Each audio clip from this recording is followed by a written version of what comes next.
Mekirasna thoisnabu thiraibasi phana kuiri lekai da satoina chatpani adubu nomata udi asumna leibasi tha tare dum phajilai noma nungthilama Mekiras ki phone da call amalai Risina sir tai phangle Mekiras maithong da nokfet tawi detail hairo MU da Manipur department da lai phone number do piru haiba yadi migi personally hai nai re aduga akopadi khangle manung tigi pung 12 nangnaba class lai aduga class na pung amada loi hai lawba lakpa nupa amana tawi hai Mekiras nupa palakpada da kitang sound bu phawi kari nupa do masakhang mangam jiba mabung ni kai dai nei phajana chapchaba khangde maming do yar ga dengo adumadi ai ngamdre sir okay yare another information lerdi adumairo nang mabu kopna senako nantohan gano oi sir phone do kakri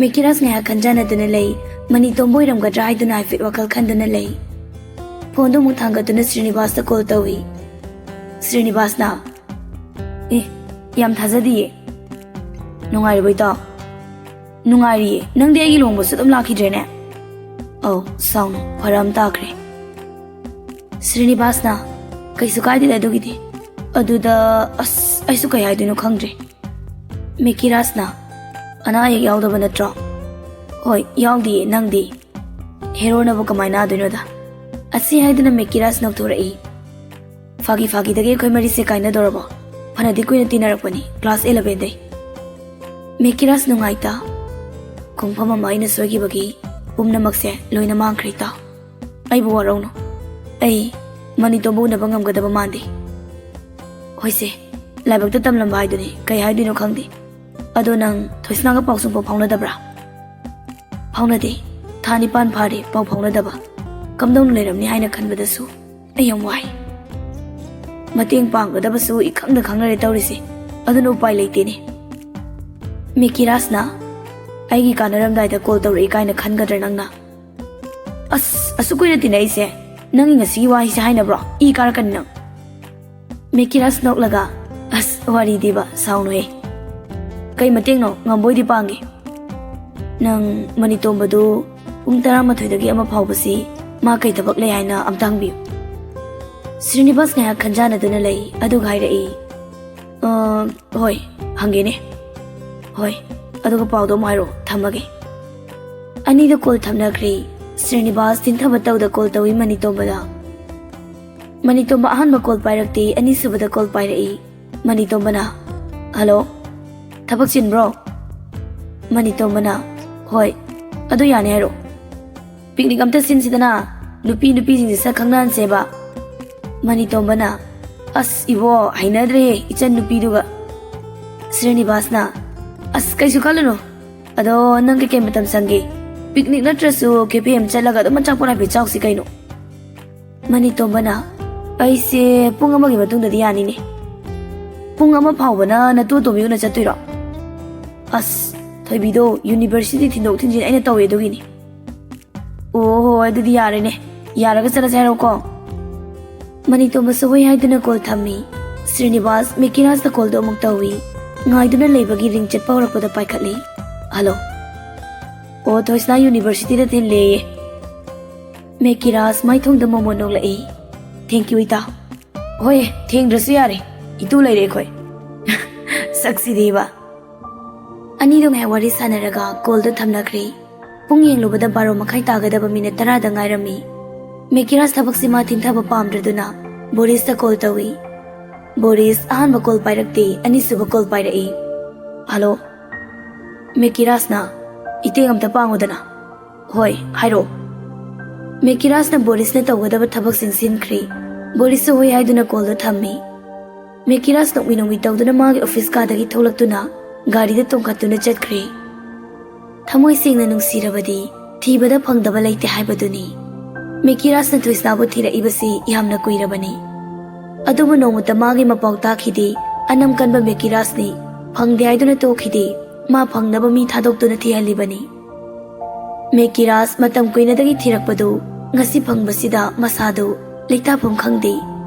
litlamba gray machugi coat to lokhoki makhada black machugi men shirt tumaktang litli dress तो coat लौथोखिबदा casual ओइग्री coffee colour मचुगी formal pant दुमगा मेकिरास लंबी द नोमी नोमी तौदुना दुम लई वाखल द सुखल्ली पुंसी गी थेंगना वाइना तमलंबनिना ngasi su thengna bagi tanja si phangmani sana nang mi gi ki bayaroi nang se suna gi ai kha ki oijagi kana mata na leirang nangbu hikaning de lekhok tagi cheksina thamjagi nang se gari do Ranjit na thaurak pani Ranjit mirror dagi mekiras ngasi gi sakham do ubada ingangai thanipan muksi maithong da no mata adum na no khidri matam pumna makta ungduna famduna leibani MU da chatlo haibadu ma hangludri नोंग मेकिरास ना अंगाव own खिबदु नुमित अदुदगी Rajen मेकिरास की वारी हाइफेट खंखिबनी अदुना मवा हंगदो हंगदे ngasi sa adugu mamatawdu amu ulakadawri brahina pakhatpani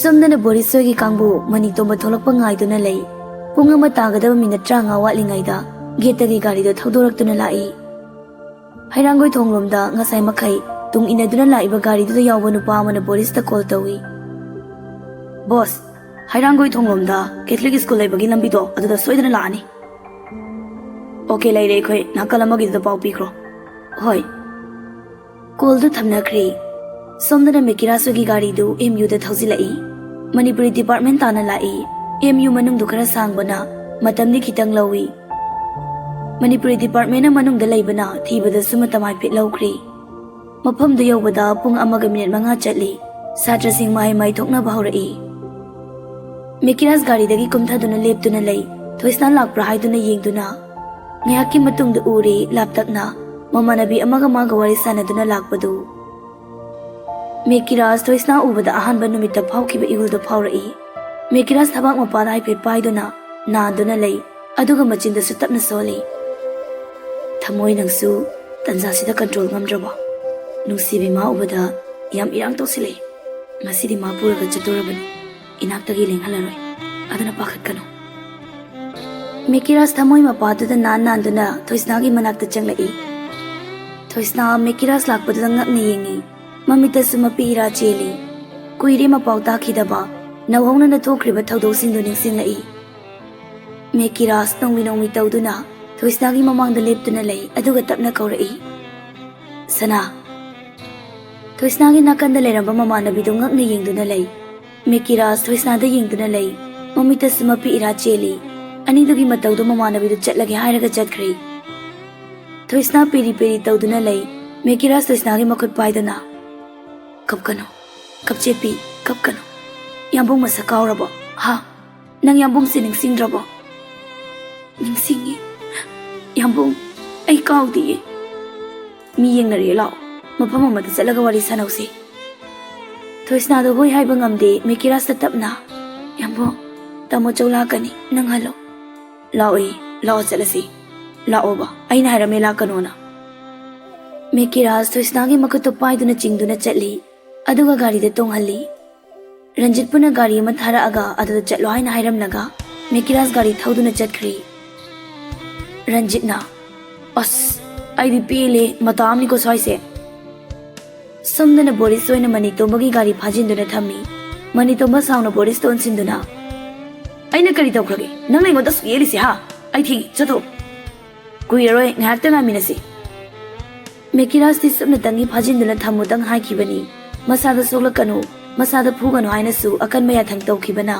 kanamta na manitomba makhut thade manitomba di hingkari gari dagi kumdaduna mi khara phuba horai miyoi singdusu makhut masa yauna rai boris matha sana yengduna lei tanjalo Mekiras ki ko lai khudakta paikhatli thadokro hoi boris phuna riba singdu khamdoktuna manitomba gi lambi thadokri manitomba sauna gari do thauduna MU tana lai department yorupada satra amata leramde machanupi su phone pairaktabana manitomba matha sana phamduna lei adwaida satra khara phamduna lerami makhoi gi manak changduna hangi satra kharana nupa ama chatki haibaduda manitomba sauningbana loiri ngasai tawkhiba singdo ningsinglai Mekiras soidan oiramgani haina khalli manitomba sauna mayum dhalai Mekiras ka thoisnaga kuina thengnarudabagi ikainai uhamata ngangnadi Mekiras hayauragi matagum hairai sana ibani kaidano machat krasi ko hasidage Thoisna Mekirasna adum hairakpaduda khangeng yenglai. Ma Mekirasbu thamoi sengna nungsi. Adubu matam amada mamana haikibadu ningsinglai. Nangna mabu thamoi sengna nungsijai haiba ima khangi. Adubune nungsiba kaktana tungi oiba yaroi. Nani buksu laiminagadawribanine. Imungduda yumgi ahal oiriba mana nangbu pamdraga nangbu karam haini imungduda laigadawribano. Ima yambungna yam nungsibane. Ay mabu thadokpa ngamloi. Ima ay manatana kanadasu yung panba ngamloi. Asumna wana laiba ay ngamloi. Mana luhongkibasu ay yengba ngamloi. Aduna ima ay bahatok biro. Laima sauna machanupida. Hai, nangbu hekpokpa nama ay khoigidi khandradana. Tha khara, sahi khara unaruraga thengnarakpa nungsibadugi damakta nang sigadawribane baha. Asuk fatabasibu karino. Imong sigi khandaba. Mamana yumsida laaga thina imadu chairambadugu nang khangdene ha. Nang khangdro. Nang adugi nupaduga hek luhongaba. Nang yumsida khongol tarakpa sukya yaroi harisini nang. Thoisnada mamagi makongonduna kappi. Ima, adunadi aigano ima. Laima machanupibu singkhatuna lining thawi kada pusilai. Wasao, lining thawda wasao. Magi wakal nang amugana khaloi haidana. Maga punsi lambi chatminaroi haina wasao. Ima, nama napagi phawba khandaba. Nungsiba mane hena lure haiba. Wafamduni ne ha, mane hena lure ba nang. Ima, ay mangonda yung palaroi haina wasake. Aduga topa nupa amatudasu ay yung paloye. Why si Hiram laga Thoisna kaptuna lay. Mekiras Thoisna na mangduna lay baduda. Kaidore? Kashtaude. Zatkrasi. Yaraba natro. Yambo. Haro. Yambong mo yam nungsi. Kawa ngamdi. Adubo yambo. Luhonga sebo ay si matang di hairakano. Mekiras ngak na Thoisna da yingduna lay. Thoisna makatarai. Yambo. Punsise. Luhongdana layrage haina wasakre. Sana. Yambo. Ay mawarawgano. Mekira sauna gari de speed haikana thawi. Thoisna pakhatna lay. Thoisna na hairabasu tadre. Mekira saubana loire gari do kana thawi. Aduga achikpa kanasu laitaba lamhang amada lai. Aduga gari dagi kumthaduna Thoisna bu gari dagi khudang paiduna chingdai. Kainu nang na khalise? Ha. Nang ai kem khandraba? Yambo. Haro. Yambo. Saukinu. Aina haibasi tabiyo. Sana. Aina airi mayamse. Nang yaningdrabo. Yambo. Matam hinkre. Imong anise yamna saunare. Imana ise. Yambonga yengnabada. Matik yamna sade haye. Aina nangi damag leplibasidi. Ay aheba wahay amata haigi basulaite. Hangi basulaite. Sumna tangi ay damakta lepi ba ngamloy dra haiba wahang si kaktani. Ngamloy. Mekiras Thoisna da penda na yingduna. Ay na ngasi pawba nangi damakta lepto na laklibasidi. Ari matara ba? Adugi na di yambong imong ani. Yare, karigi imong ani. Ha? Karigi imong ani no? Nang nasuyam na minungsi kangdabi moira bisi kaigino. Ha? Kaigino? Ay bo halaga ng pen manatro. Olo, se, olo. Nachin kaktada nungsi ay na akiba waising do. Ngasigi waising si tana bro. Ha? Tana bro. Kaya rakan na ay na nungsi ay waisi hay ba pamde. Nungsi ba di tabag oy na utpiyo ay na kaya lang ay na napamda hakiba. Thoisna kapto na Mekiras ki managda changlai. Yambong. Tasing na ay yambong din nungsi eh. Yambong na taba no pamat ay hana yeng di eh. Adudi. Ay ka punachat kar sila o. Adudi ay ngamloy eh. Nung siya ay nakikibaday niya. Yambong. Mekira saubayan man ba na chimba lai fetching lagan no eh. Aduga. Pare. Ngasi ay ba namin sidagi ay nafamda yelaroy. Ay gisaksiso nafamda mo ka na uloy. Mekiras mamay lay thok to na chat pahawi. Chat lamada lep laga ontok laga. Thoisnagi managta among changlai. Thoisnagi pambom anido kan na paisin na. Ay bu yam si haiki dai ne. Ha, nang nupa ama to da luhong kibayaroy. Hek luhong labadi. ꯑꯩꯅ ꯅꯈꯣꯏ ꯑꯅꯤꯃꯛ ꯍꯥꯠꯀꯅꯤ ꯉꯝꯂꯣꯏ ꯍꯥꯏꯅꯁꯨ ꯈꯟꯒꯅꯨ ꯑꯩꯅ ꯋꯥꯁꯛꯅꯤ ꯑꯗꯨꯒ ꯂꯥꯏꯁꯪ ꯑꯃꯒꯤ ꯃꯃꯥꯡꯗ ꯁꯛꯈꯤꯕ ꯋꯥꯁꯛ ꯑꯗꯨꯁꯨ ꯑꯩ ꯍꯣꯡꯂꯣꯏ ꯊꯣꯏꯁꯅꯥꯒꯤ ꯄꯥꯝꯕꯣꯝꯗꯨ ꯇꯞꯅ ꯊꯥꯗꯣꯛꯏ ꯑꯗꯨꯒ ꯁꯥꯎꯅ ꯒꯥꯔꯤ ꯈꯥꯝꯂꯤꯕ ꯑꯗꯣꯝꯗ ꯆꯠꯈ꯭ꯔꯦ ꯒꯥꯔꯤ ꯊꯧꯗꯨꯅ ꯃꯐꯝ ꯑꯗꯨꯗꯒꯤ ꯆꯠꯈ꯭ꯔꯦ ꯊꯣꯏꯁꯅꯥ ꯆꯠꯈ꯭ꯔꯤꯕ ꯃꯦꯀꯤꯔꯥꯁꯇ ꯌꯦꯡꯗꯨꯅ ꯂꯩꯍꯧꯏ ꯃꯤꯠꯂꯨ ꯑꯅꯤꯗꯁꯨ ꯂꯦꯞꯇꯅ ꯆꯤꯟꯊꯔꯛꯏ ꯂꯦꯞꯂꯝꯕꯗꯒꯤ ꯂꯩꯃꯥꯏꯗ ꯐꯝꯊꯔꯛꯏ ꯀꯞꯄꯤ ꯊꯣꯏꯁꯅꯥ ꯄꯦꯟꯅ ꯇꯥꯔꯛꯂꯤꯕ ꯄꯤꯔꯥꯡꯁꯤꯡꯗꯨ ꯃꯅꯤꯡ ꯇꯝꯖꯔꯁꯅꯨ ꯍꯥꯏꯅ ꯈꯟꯕꯒꯤ ꯇꯩꯊꯣꯛꯂꯨꯕ ꯇꯧꯔꯨꯗꯦ ꯃꯆꯤꯟꯗꯁꯨ ꯇꯞꯅ ꯁꯣꯜꯂꯤ ꯅꯨꯡꯁꯤꯗꯕ ꯅꯠꯇꯤꯌꯦ ꯅꯨꯡꯁꯤꯌꯦ ꯊꯃꯣꯏ ꯁꯦꯡꯅ ꯂꯦꯞꯄ ꯉꯝꯗꯕꯁꯨ ꯅꯠꯇꯤꯌꯦ ꯑꯩ ꯉꯝꯅꯤꯌꯦ ꯅꯨꯡꯁꯤꯗꯦ ꯍꯥꯏꯅ ꯈꯟꯈꯤꯕꯗꯁꯨ ꯂꯥꯜꯂꯦ ꯑꯩ ꯌꯥꯝꯕꯨꯡꯕꯨ ꯊꯃꯣꯏ ꯁꯦꯡꯅ ꯅꯨꯡꯁꯤꯌꯦ ꯌꯥꯝꯕꯨꯡ ꯑꯩ ꯀꯩꯗꯧ ꯍꯥꯏꯕꯅꯣ ꯑꯩ ꯍꯧꯖꯤꯛ ꯀꯔꯤ ꯇꯧ ꯍꯥꯏꯕꯅꯣ ꯑꯩꯅ ꯇꯧꯗꯣꯏꯁꯤꯕꯨ ꯀꯔꯤꯅꯣ ꯑꯩꯉꯣꯟꯗ ꯄꯤꯔꯤꯕ ꯑꯋꯥꯕ ꯃꯌꯥꯝꯁꯤ ꯀꯔꯤꯅꯣ ꯄꯨꯟꯁꯤꯒꯤ ꯑꯁꯨꯛ ꯋꯥꯕ ꯆꯩꯊꯦꯡ ꯑꯩꯉꯣꯟꯗ ꯄꯤꯔꯤꯁꯤꯕꯨ ꯀꯔꯤꯒꯤꯅꯣ ꯁꯛꯃꯤꯟꯅꯈꯤꯕ ꯋꯥꯁꯛꯇꯣ ꯑꯩꯁꯨ ꯍꯣꯡꯂꯣꯏꯌꯦ ꯋꯥꯁꯛ ꯆꯦꯠꯄꯤ ꯑꯃ ꯑꯣꯏꯅ ꯋꯥꯁꯛꯁꯦ ꯉꯥꯛꯇꯨꯅ ꯂꯩꯒꯅꯤꯌꯦ ꯃꯇꯝ ꯀꯌꯥꯗꯒꯤ ꯐꯨꯝꯗꯨꯅ ꯂꯥꯛꯄꯅꯤ ꯉꯁꯤꯗꯤ ꯑꯋꯥꯕꯗꯨꯁꯨ ꯂꯣꯠꯁꯤꯟꯕ ꯉꯝꯗꯕ ꯃꯥꯜꯂꯤ ꯀꯞꯂꯤ ꯄꯦꯟꯅ ꯊꯤꯡꯕꯤꯅꯕ ꯀꯅꯥꯁꯨ ꯂꯩꯇꯦ ꯍꯥꯏꯕꯒꯤ ꯃꯇꯧꯅꯤ ꯅꯨꯡꯁꯤ ꯊꯃꯣꯏ ꯁꯦꯡꯅ ꯊꯃꯣꯏꯗ ꯇꯥꯈ꯭ꯔꯤꯕ ꯁꯛꯇꯝꯁꯤ ꯀꯣꯛꯍꯟꯕ ꯉꯝꯂꯔꯣꯏ ꯀꯅꯥ ꯑꯃꯠꯇꯅ ꯀꯣꯛꯍꯟꯕꯁꯨ ꯄꯥꯝꯗ꯭ꯔꯦ ꯀꯣꯛꯍꯟꯅꯤꯡꯕꯁꯨ ꯐꯥꯎꯈꯤꯗꯦ ꯁꯛꯐꯝ ꯑꯁꯤ ꯂꯣꯟꯅ ꯆꯦꯠꯅ ꯀꯅꯥ ꯑꯃꯠꯇ ꯈꯪꯍꯟꯗꯅ ꯊꯝꯈ꯭ꯔꯅꯤ ꯀꯥꯎꯕꯁꯨ ꯉꯝꯂꯔꯣꯏ ꯄꯨꯟꯁꯤꯁꯤꯃꯒꯤ ꯄꯨꯟꯁꯤꯁꯤꯅ ꯌꯥꯍꯤꯞ ꯇꯥꯟꯗ꯭ꯔꯤ ꯐꯥꯎꯕ ꯊꯃꯣꯏꯗ ꯇꯥꯈ꯭ꯔꯕ ꯃꯥꯗꯤ ꯀꯥꯎꯕ ꯂꯩꯔꯔꯣꯏ ꯃꯊꯪ ꯃꯄꯣꯛ ꯍꯥꯏꯕꯗꯨꯃ ꯂꯩꯔꯝꯂꯕꯗꯤ ꯊꯦꯡꯅꯈꯤꯁꯤ ꯑꯅꯧꯕ ꯋꯥꯔꯤ ꯑꯃꯒ ꯂꯣꯏꯅꯅ